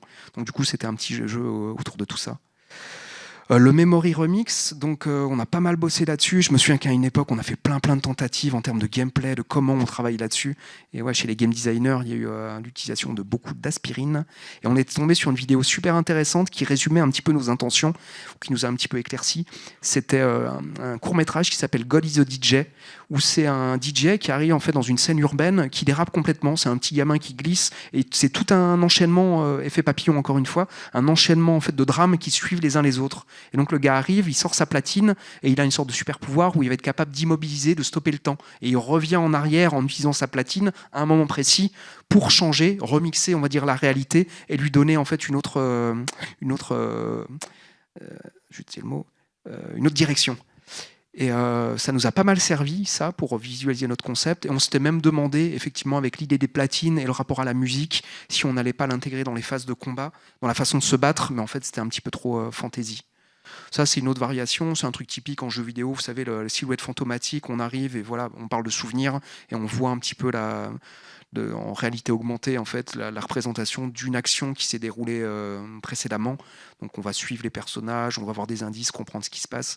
Et là, la question qui se pose, c'est comment on représente pour nous la digitalisation d'un souvenir. Parce qu'on pourrait se dire, en fait, à l'heure actuelle, la digitalisation d'un fichier, d'un souvenir, elle est parfaite. Donc la représentation, en fait, elle est comme la réalité. Nous, forcément, on a essayé d'embrasser un concept, une représentation un petit peu plus marquée avec des erreurs, on va dire, des petits pets. Donc ça passe par, pour les gens qui sont dans l'image, ça va peut-être leur parler, là, variations, des petits décalages des canaux RGB, des aberrations chromatiques, des aberrations lumineuses et l'utilisation également de glitch. Alors les glitch c'est cool, ça a de la gueule, que ce soit en musique ou en image, mais le danger c'est qu'à la base en fait un glitch c'est une erreur dans l'encodage d'un fichier sonore, vidéo ou image. Et donc c'est un truc, en fait c'est une erreur, c'est que ça va pas. Nous, on a choisi de l'utiliser, mais l'idée, c'est encore toujours de trouver le bon équilibre pour que le joueur ne se dise pas c'est mon jeu qui a un problème, mais que ce soit évident que c'est à l'intérieur du jeu, dans la diégèse, qu'il y a des glitches qui apparaissent. Et on les a notamment utilisés dans les phases de combat à propos des feedbacks visuels et quand on reçoit des coups. Petit passage sur l'interface graphique. Là, c'est la typographie, où on a pris encore une fois un petit contre-pied, c'est-à-dire on n'a pas utilisé une typographie, on va dire, futur de l'espace, science-fiction, quelque chose d'attendu globalement. Et je me souviens d'avoir eu des petits retours à ce sujet-là, c'était un petit peu un choix assez particulier. Et donc, on s'est focalisé sur une typographie, en fait, relativement vieille, qui a fait ses preuves, qui est extrêmement bien équilibrée, qui est élégante. Et du coup, ça donnait le ton un petit peu sur tout le reste du développement de l'interface graphique. En bas à droite, j'ai mis 2 visuels issus de Terminator et Matrix, des petits bijoux du cinéma. Mais l'idée, là, c'était vraiment de stipuler le fait qu'on ne voulait pas, justement, une avalanche d'informations qui viennent surcharger l'écran. Et ça va de pair justement avec le développement de la réalité augmentée, puisque la finalité de la réalité augmentée, c'est pas de surcharger la vision du spectateur, de l'utilisateur, c'est justement d'opérer un choix, une hiérarchie, un tri dans les informations qui lui sont données pour optimiser, on va dire, la compréhension de l'environnement. Et puis du coup, il y a aussi un rapport avec avoir quelque chose d'élégant. Ça, c'est d'autres visuels qui concernent l'interface graphique et les éléments graphiques. Donc, beaucoup de blanc, du noir, des petites touches d'orange. Et là, on voit en bas à droite que l'artiste qui était en charge du chantier, il a commencé à développer des formes noires abstraites, géométriques, super intéressantes. Et tout est lié, on se nourrit les uns les autres en termes de développement. Je ne sais pas si vous vous souvenez de l'armure dont je parlais, l'espèce de mélange d'armure et d'exosquelette en réalité virtuelle, où je m'étais inspiré, j'ai réutilisé en fait le développement de ces formes de l'interface. J'y arrive seulement, j'aurais peut-être dû le mettre avant, c'est le cube orange, la symbolique qu'on a choisi de lui associer. Et donc un petit cube, ce qu'on appelle un voxel, ça peut être comparé à, on va dire, une des plus petites unités dans un univers virtuel, comme un point dans le monde réel. Le petit carré, c'est aussi une boîte dans lequel on peut mettre quelque chose, et du coup on peut y glisser un souvenir. C'était ça l'idée derrière, une sorte de petit coffre. Et la couleur associée, c'est un orange, quelque chose, une couleur chaleureuse, chaude, justement qui évoque la chaleur, l'intensité, le rapport sentimental qu'on peut avoir avec un souvenir. Ça peut paraître un petit peu décorrélé du reste du jeu, mais c'est des petites idées conceptuelles qui nourrissent le reste du projet. Et qui vont réapparaître ici et là. Par extension, en fait, ça va être le symbole complémentaire du logo Remember Me. Donc là, j'ai juste ajouté une espèce de barre de loading, encore une fois, circulation verticale, circulation circulaire autour du petit cube. Et donc, on a les 2 éléments, le cube orange qui représente un souvenir et la barre de loading juste à côté qui représente la digitalisation, mémoire digitalisée. Là, ce qui est assez étrange, c'est que ce logo-là, j'ai le souvenir de l'avoir fait un matin très vite. Et en fait, quand le jeu est sorti, je pensais que notre éditeur allait appeler une batterie de graphic designers et qu'ils allaient nous faire une tonne de présentations, de propositions. Et en fait, c'est le logo qui apparaît sur la jaquette. Là, c'est une petite démonstration aussi pareil du symbole, le cube, par extension le carré, qui apparaît à différentes étapes, différents moments dans le jeu. Donc pareil, il ne faut pas avoir la main trop lourde non plus. C'est un truc récurrent qui peut raconter des choses, mais si on en met partout, ça peut être l'overdose. Il y a notamment une phase en fait, dans une prison où les cellules sont cubiques, justement. On peut raconter des choses avec tout ça. Là, je vais peut-être passer vite fait. C'est les dernières des petits visuels en fait d'intention. Donc là, je fais un rappel un petit peu évident. C'est le fait de pas montrer tout, de rester travailler avec la suggestion. C'est beaucoup plus fort quand on sollicite le cerveau du spectateur, du joueur, qu'on ne montre pas tout. Quand le cerveau est sollicité, qu'on doit remplir les vides, on s'implique beaucoup plus émotionnellement et à tous les niveaux. Jouer avec la lumière de façon mystérieuse.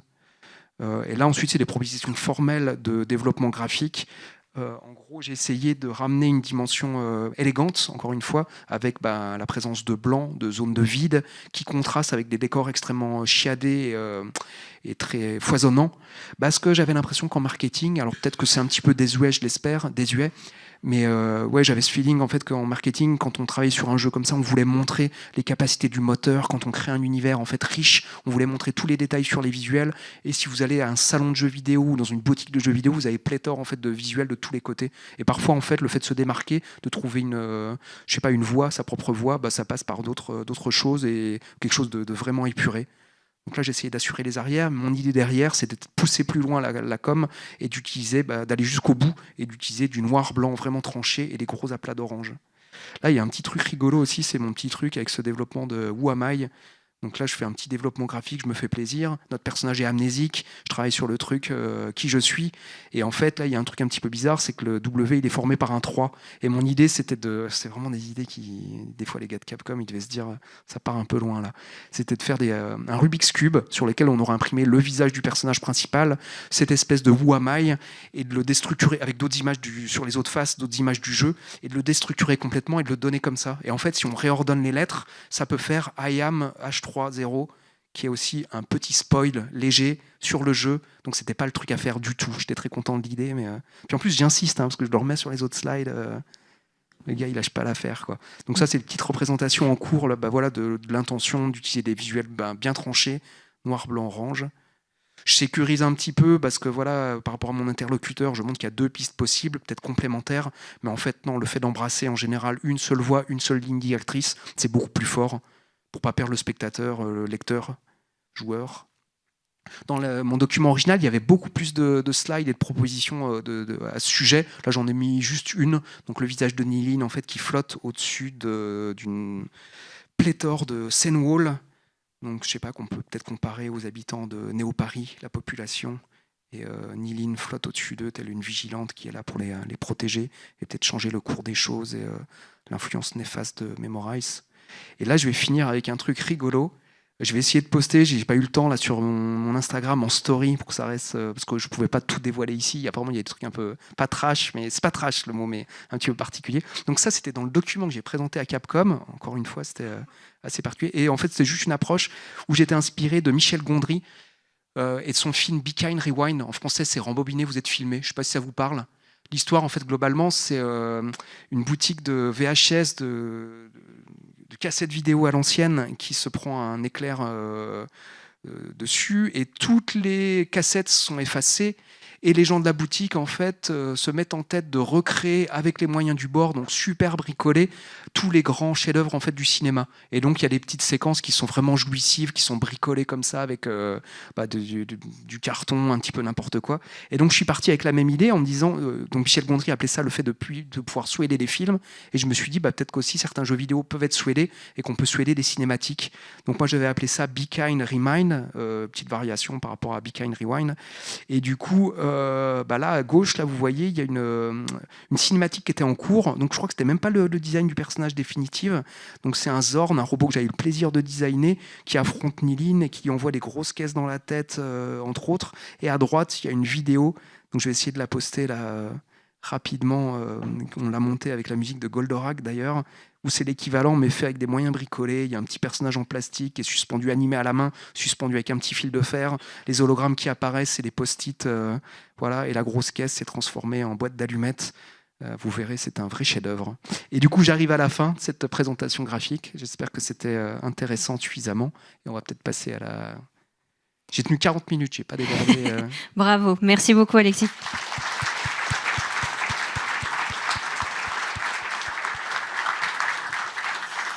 Alors effectivement, on aura peut-être un peu moins de temps pour les questions ce soir, mais on va en prendre quand même. Alors, je me remets, viens avec moi. Je me remets sur mon visuel pour vous montrer quelques archives que j'ai pu trouver en fait dans ce que tu m'as envoyé. J'ai fouillé un petit peu évidemment pour voir des choses voilà, qu'on n'a pas l'habitude de voir. La plupart sont inédites. Et il y avait notamment cette vidéo sur laquelle j'étais tombée qui m'a beaucoup intriguée puisque c'est une... Bon voilà, on est dans l'esthétique BD. Hein. Donc est-ce que c'était de la recherche d'animation, de la mise en scène de cinématique, enfin, d'où vient ce type de vidéo? J'en ai trouvé quelques-unes comme ça dans tes archives. Je sais pas.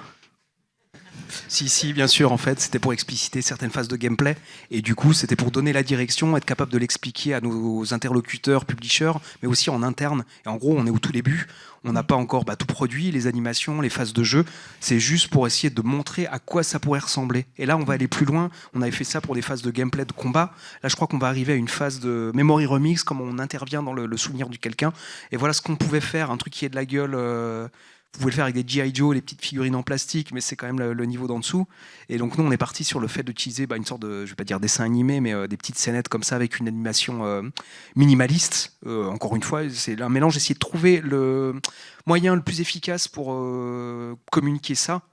Et puis, pareil, réfléchir au niveau du coût.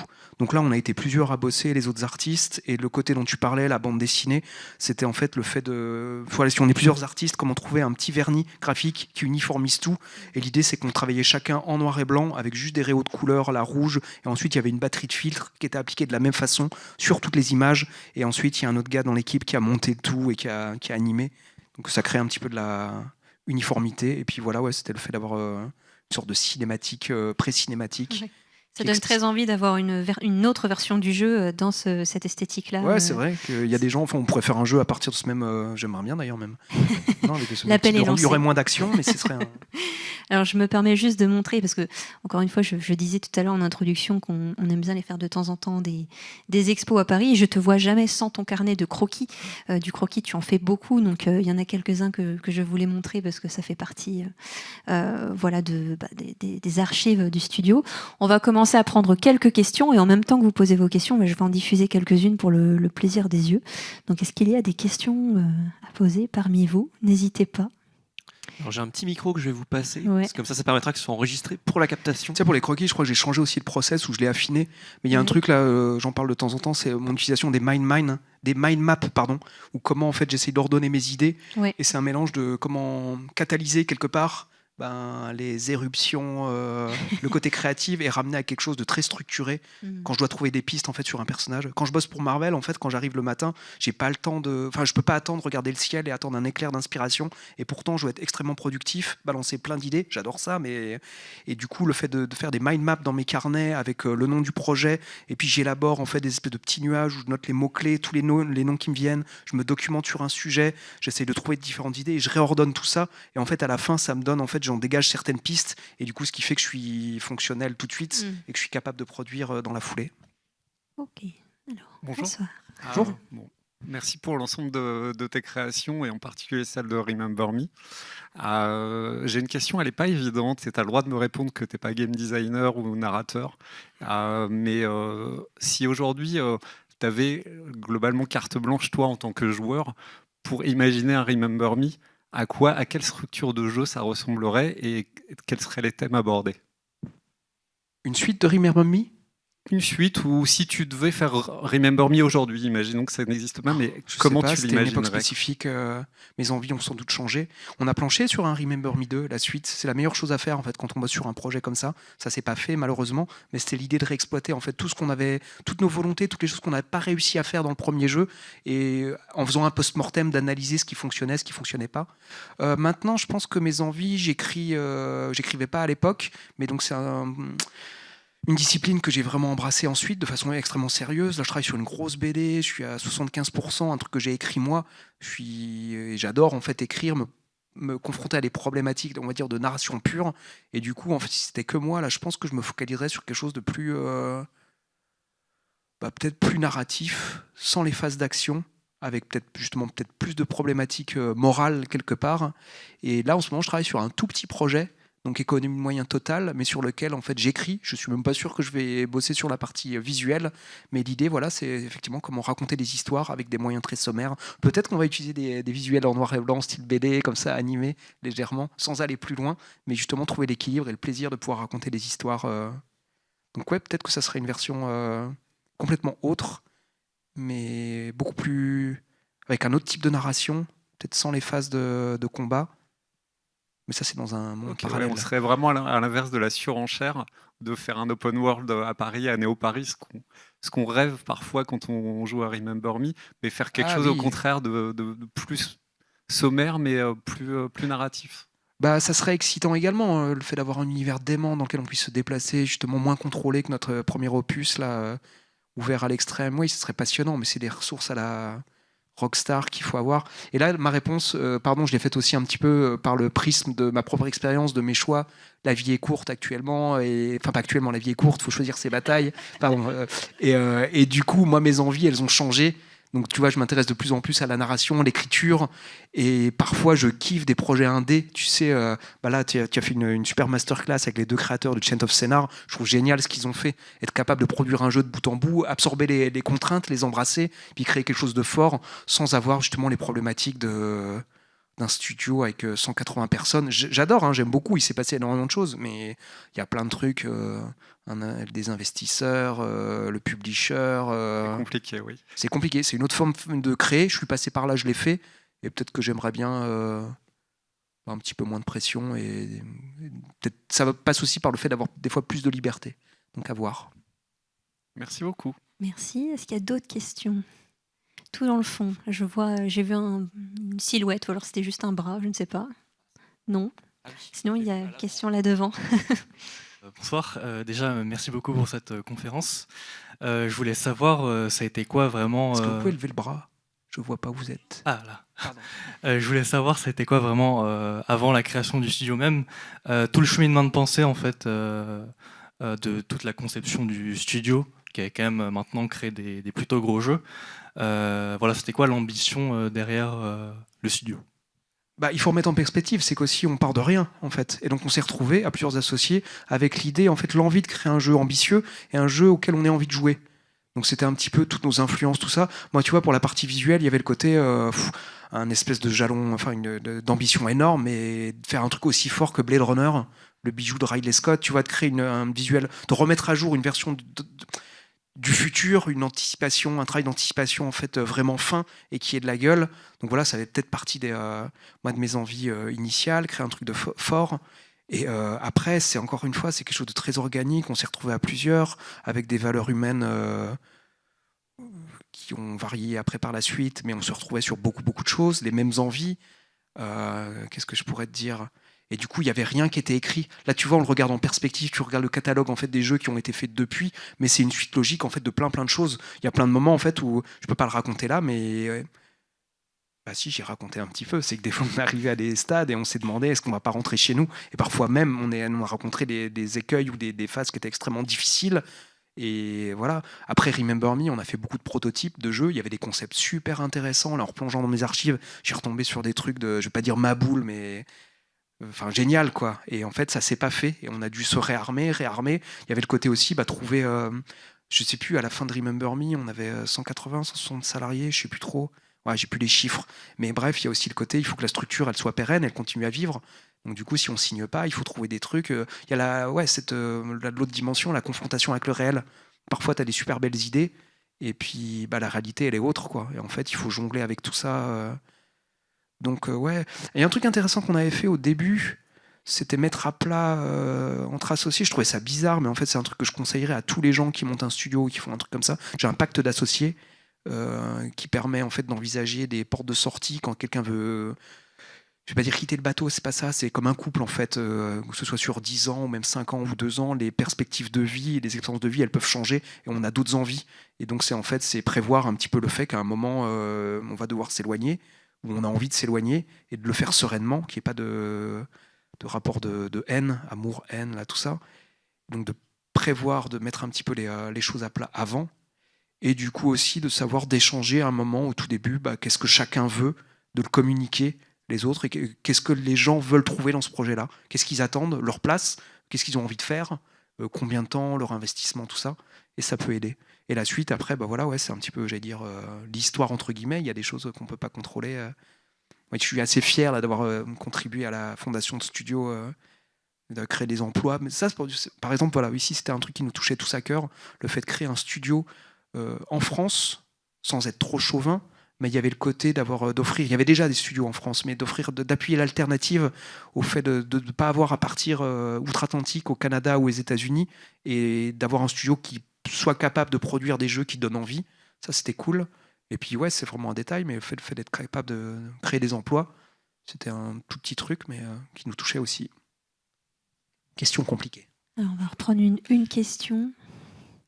Allez. Tu choisis, Simon. C'est toi dur. Parce qu'en plus, ça va être la dernière après, parce que je sais que tu as... De toute façon, Alexis sera avec nous pour les dédicaces. Vous pourrez continuer à poser vos questions si vous le souhaitez. Eh bien, l'heureux élu, j'espère que ta question est incroyable. Hein. No pressure. La pression. Salut, merci beaucoup pour la présentation. Justement, tu parlais de créer des emplois en France et tout. Et perso, je suis dans l'anime et quand on a vu l'IA arriver, on s'est posé beaucoup de questions. Et je voulais savoir, parce que je suis encore très extérieur à l'univers du jeu vidéo, etc. Mais c'est passionnant. Je voudrais juste savoir comment toi t'appréhendes l'arrivée de ce truc, quoi. Je viens de prendre une grande respiration, alors préparez-vous parce que j'ai senti le... On en a déjà peut-être parlé, c'est ça ? Bah, ça pose plein de questions sociétales, sociales, éthiques, morales...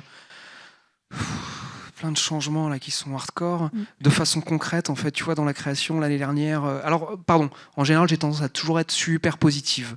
Par contre, par rapport aux débouchés professionnels, j'avoue que juste pour être réaliste, quand je m'adresse à des étudiants, tout ça, depuis quelques années, mon discours a changé. Pas pour être alarmiste, mais juste par rapport à moi, ma lecture de la réalité.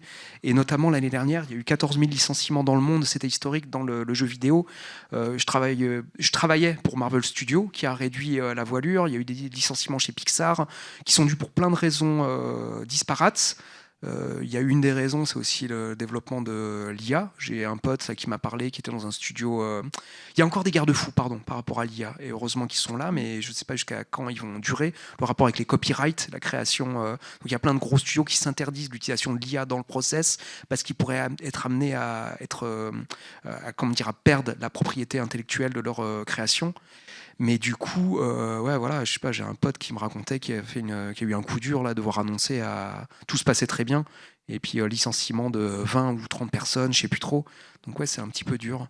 Et en fait, je sais pas, même moi je suis un petit peu perdu. J'ai un relativement gros CV quand même, je pense, si c'est sûr. Et même je sens les variations, les fluctuations, on va dire, dans tous les environnements. Préparer ses arrières, être capable versatile, être capable de se réorienter ailleurs. Mais du coup, même dans des grands studios, tu as quand même constaté qu'il y avait des pertes d'emplois à cause de ça, quoi. 14 000 licenciements dans le monde du jeu vidéo l'année dernière. Et je ne peux pas te dire si c'est que l'avènement de l'IA, sans doute pas. Il y a aussi un rapport capitalistique, là, c'est dingue parce que il y a des licenciements qui ont été opérés dans des structures en fait, qui fonctionnent très bien et qui ramènent de l'argent. Mais il y a cette espèce de truc. Enfin, je vais peut-être pas rentrer dans les considérations politico-sociétales. Je vais me perdre. Ouais, désolé pour la question un peu. Toi, la question de la fin en plus. Tu parles une question, Simon. Merci pour le choix. Non, merci beaucoup. Alors, j'aurais aimé prendre d'autres questions, mais on est un petit peu juste niveau temps. N'hésitez pas à aller échanger avec Alexis sur la phase de dédicace. Déjà, merci à vous, merci à Alexis. Je pense qu'on peut l'applaudir très fort. Merci. J'ai passé un très bon moment. Je vais en garder de très bons souvenirs.